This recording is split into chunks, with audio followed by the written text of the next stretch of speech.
Hello everyone, welcome back to Titostutor Your Math Pedagogue. Today we are solving test 4 from the Ugo C Common Entrance Practice Book. Step by step, clearly, and in a way that your child will never forget. This video was inspired by Agumde Chukudi, who dropped in the comment that he would love us to solve test 4 for Ugo C. So thank you, Chukudi, for your comments. We appreciate, and let's dive into it. Question 1. If 3 tins of biscuits cost 2.25 naira, what is the cost of 5 similar tins? So this is proportion question, and any question of proportion that is money is usually direct proportion. So all you need to do is put your tin in one corner and your cost in another corner. So 3 tins cost 2.25 naira.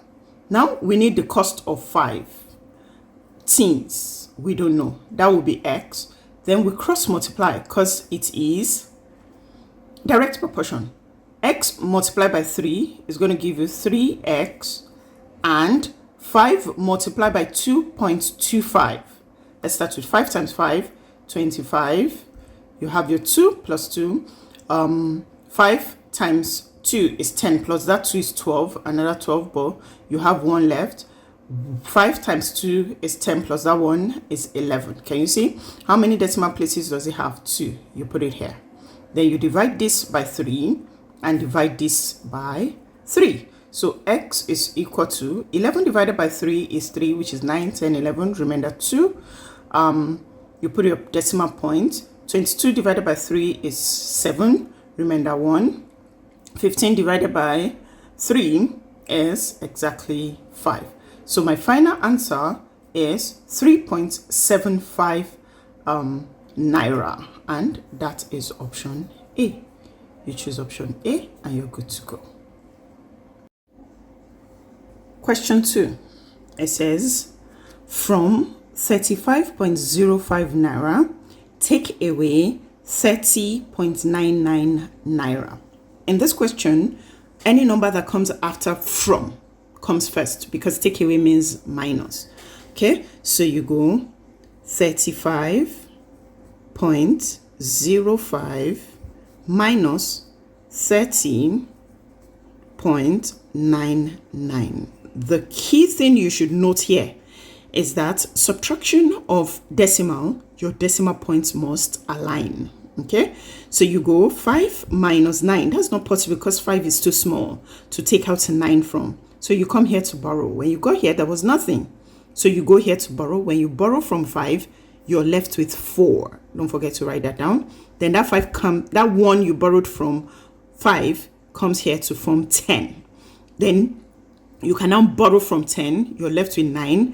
Then you put it here to make 15. So you can now say 15 minus 9 is 6. 9 minus 9 is 0. Again, your decimal point must align. 4 minus 0 is 4. 3 minus 3 is nothing. No need to write that. And then your final answer becomes 4.06. And this is E. You choose E as your answer. Okay, that's for question 2. Question 3. A contractor employed 60 men to do a job in 15 days. How many laborers working at the same rate could complete the work in 4 days? Again, this is a proportion question because they're comparing men and number of days they could do a particular job. Okay, but you need to ask yourself, is this a direct proportion or indirect proportion? I tell my students, anytime you see a question about laborers doing a particular job, it is always indirect, but let me explain. Now, you group your men and days. 60 men. Under men, I write 60. We do the job for 15 days. Under days, I put my 15. How many men? I don't know. So I represent that with X. We do that same job in 4 days. Under days, I'll put 4. A job that 60 men can complete in 15 days. You want it done quickly in 4 days. That means you need to increase your laborers. So as the days are decreasing, the laborers are increasing. That's an indirect relationship. So how do you do that? You do the ratio of your men. See it here. 60 over X is equal to the inverse of the second relationship. So I started with top here, 60. When I get here, I'll start with bottom, 4 over 15. So this ratio is equal to the inverse of this ratio. Turn it around. Now you can cross multiply. See, here I have X times 4, which is 4X, is the same as 15 times 6. That's 900. 900. Now I can divide by 4 and divide by 4. X is going to be 4 in 9 is 2, remainder 1. 4 in 10 is 2, but remainder 2. 4 in 20 is 5. So I need 225 men to do the job in 4 days. D is my answer. So I come here and I choose D and I'm good to go. Question 4. What is 40%? 40% means 40 over 100. Off means multiplication. 5 naira. 5 naira is the same as 500 kobo. When we're done, we convert it back to kobo. I can cancel out these 2 zeros because it just means 500 divided by 100, which is 5. So I do 5 times 40. 4 times 5 is 20. 0 times 5 is 0. But this is in kobo. I need to convert it back to naira. Divide by 100, and that's 2 naira. And I'm done. C is my option. Okay. Now, question 5. I should divide 63.07 by 7. Short division. 63 divided by 7, I know is 9 because 9 times 7 is 63. So 7 here 1, 7 here 9. I put my decimal point. 7 in 0 is 0. Don't skip this part. If you do, you won't get it right. 7 divided by 7 is 1. Can you see? So now my answer is 9.01, which is B. See, an option that can confuse you. 9.1. Not correct. 9.01. Your answer is B. Question 6. How much less than 1? You're comparing two things. You're finding the difference. It means subtraction. Okay? How much less than 1 is the sum of 1 over 2 and 1 over 3? It means that you need to add these two first. Sum means addition. Then you compare your answer with 1 to find out how much less that is. Okay? So first things first. 1 over 2 plus 1 over 3 is the first thing you're going to do.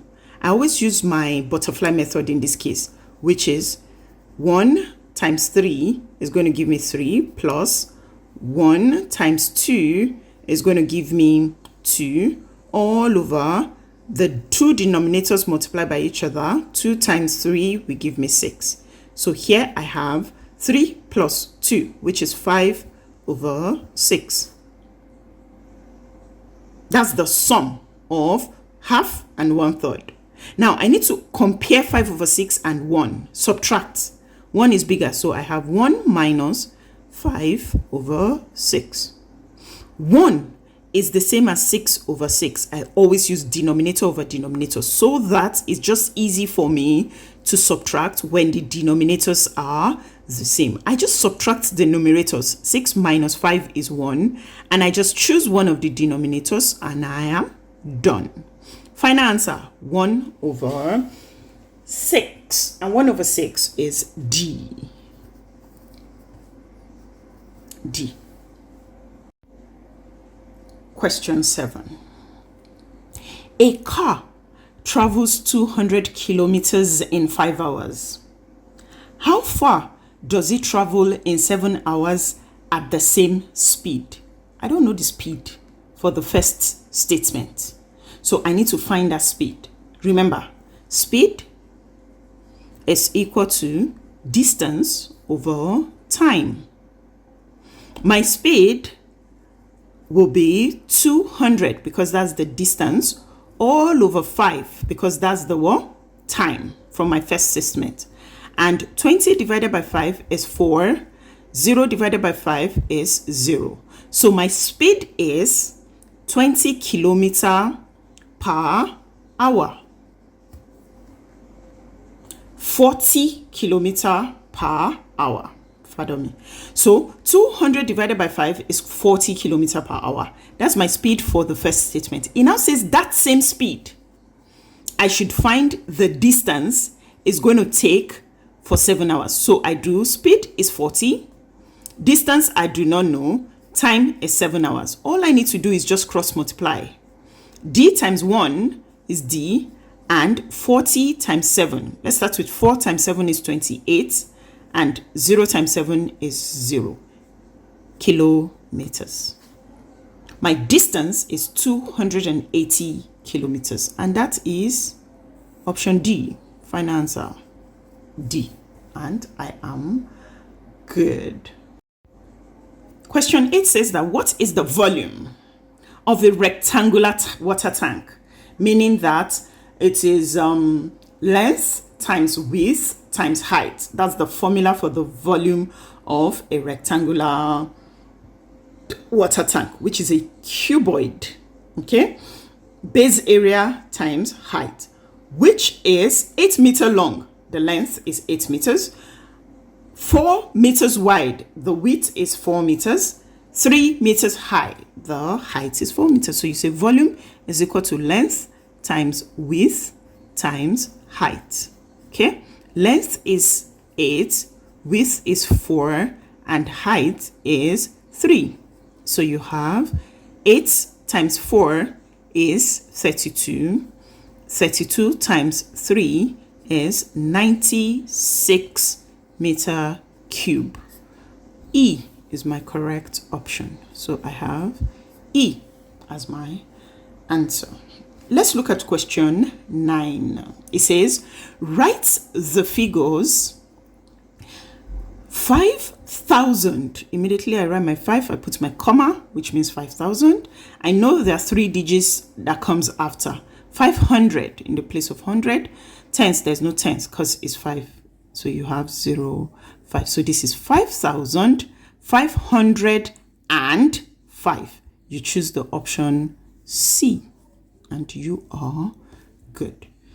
Our last question for this video is question 10. We'll continue in the next video. It says multiply 25 by 99. 2 digits multiplication by another 2 digit multiplication is long multiplication. I use the column method. You can say 99 first if you like, or 25 first is fine because multiplication is commutative. So 99 times 25 is the same as 25 times 99. I do 99 times 25. I start with 5. It says 5 times 9 is 45. I have 5. I put my plus 4 here. 5 times 9 is another 45. Plus 4 is 49. I am done with my units. I close it up. Now it's time to multiply with the tens. I start writing my answer under that tens. So I have 9 times 2. See it here. 2 times 9 is 18. 18, I put a plus 1 here. So 2 times another 9 is 18. But this time around, I have to add this one to give me 19. Okay. Now I can add up my 2 answers. 5 plus nothing is 5. 9 plus 8 is 17. I write down my 7 and put my plus 1 here. 1 plus 4 is 5. 5 plus 9 is 14. I write down my 4 and put my plus 1 here. 1 plus 1 is 2. My final answer is 2,505. 475 here, B, 2,475. We have come to the end of today's video. It's just the first part. In our next video, we'll solve 10 more questions on test 4 Ugo C. If you enjoyed this video, please like, share, and subscribe to Titostutor Your Math Pedagogue for more solved test tips and revision question. See you in the next test.